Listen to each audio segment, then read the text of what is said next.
YouTube. So what I've done is turn my Kingsford charcoal grill into a smoker. Thanks to my father-in-law in Arizona, I have plenty of mesquite wood.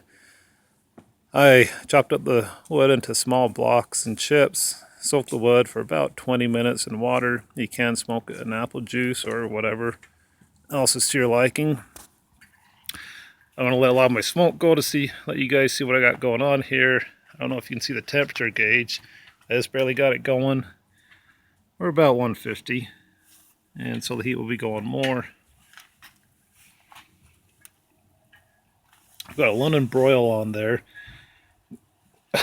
We did a rub already. You can see my chips down there.